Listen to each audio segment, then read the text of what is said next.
बिस्मिल्लाहिर्रहमानिर्रहीम। अस्सलाम वालेकुम बच्चों।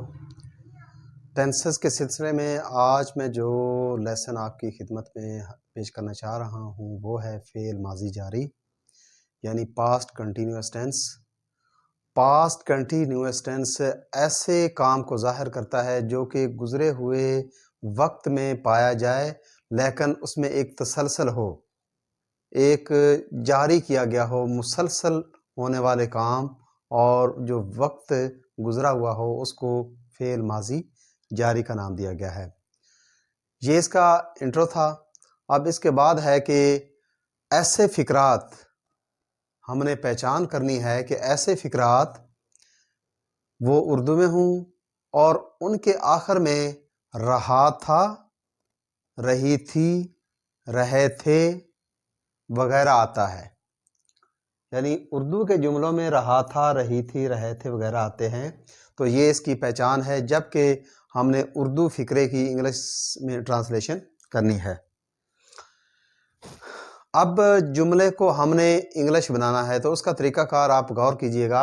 इंग्लिश बनाने का तरीका ये है कि सबसे पहले क्योंकि पार्ट्स ऑफ सेंटेंसेस को अगर आप लेंगे तो उसके अंदर सबसे पहले जो सब्जेक्ट है, जो काम करने वाला है, वो लिखेंगे और उसके बाद हेल्पिंग वर्ब वाज और वर का इस्तेमाल होता है। Next first form of the verb और उसके बाद फॉर्म के साथ ing का इजाफा भी करना है प्लस एंड पे ऑब्जेक्ट। तो तरतीब इस तरह यानी कि आपने लिखनी है कि subject plus was verb plus first form of verb with ing plus object. तो ये इसकी तरतीब थी। अब इससे आगे हमने ये करना है कि सब्जेक्ट हमारे पास जो भी आएंगे वाज या वर जो हेल्पिंग वर्ब हैं वो सब्जेक्ट के लिहाज से लगाना है।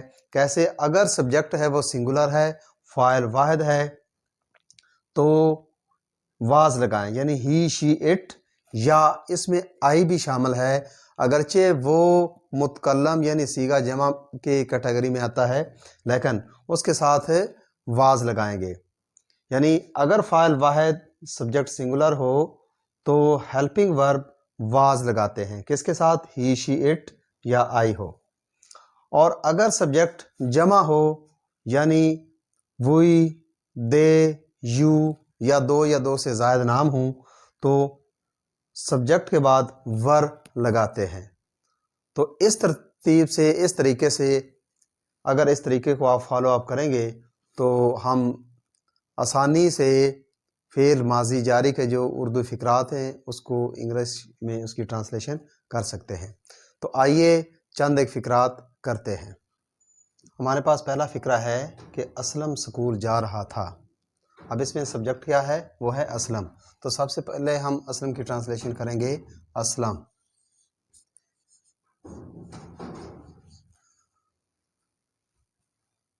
सब्जेक्ट के बाद हेल्पिंग वर्ब।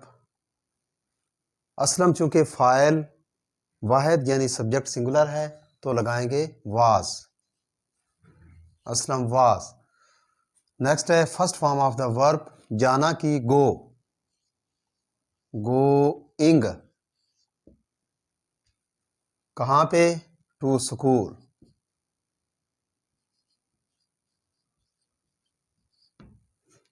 कंप्लीट हो गया। यहाँ पे मैं खाना खा रहा था, I. Helping verb was, I was eating, first form plus ing का इजाफा।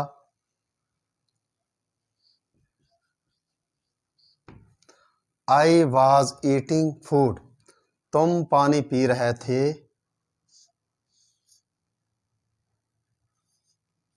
यू। अब चूंकि ये प्लूरल है सब्जेक्ट तो यू वर ड्रिंकिंग,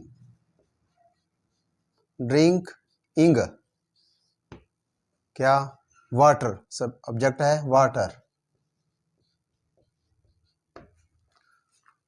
वो सबक याद कर रही थी, सब्जेक्ट इसमें आएगा she. Helping verb was, she was.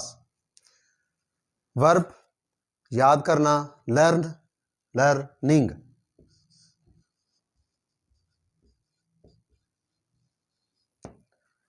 क्या याद कर रही थी? ऑब्जेक्ट क्या है? लेसन।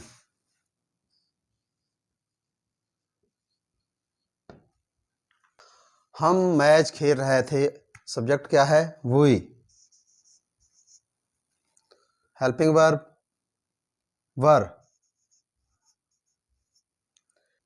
क्योंकि वही सब्जेक्ट प्लूरल है यानी फाइल जमा है, तो इसके बाद लगेगा हेल्पिंग वर्ब वर।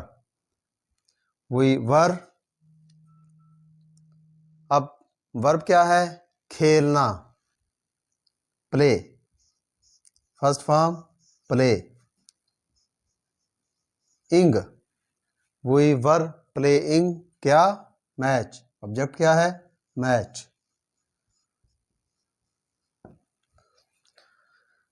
सना कपड़े धो रही थी, सब्जेक्ट क्या है? Sana, Sana. Helping verb was, verb wash, धोना, वॉशिंग। ऑब्जेक्ट क्या है? Cloth,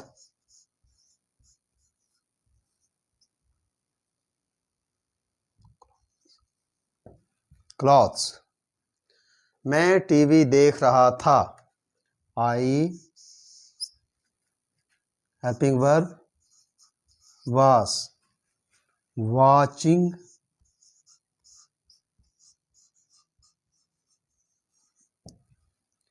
verb first form watch, watching, TV.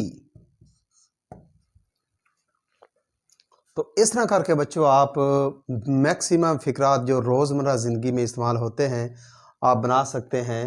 तो यानी कि दोबारा से तरीक़ाकार, सबसे पहले सब्जेक्ट और उसके बाद वाज वर्ब यानी हेल्पिंग वर्ब और first form of the verb plus ING का इजाफा साथ करना है, यानी first form of verb with ING और एंड पे ऑब्जेक्ट। तो ये है तरीक़ाकार। तो इस तरीके से आप मैक्सिमम फ़िक्रात कीजिएगा। अल्लाह हाफ़िज़।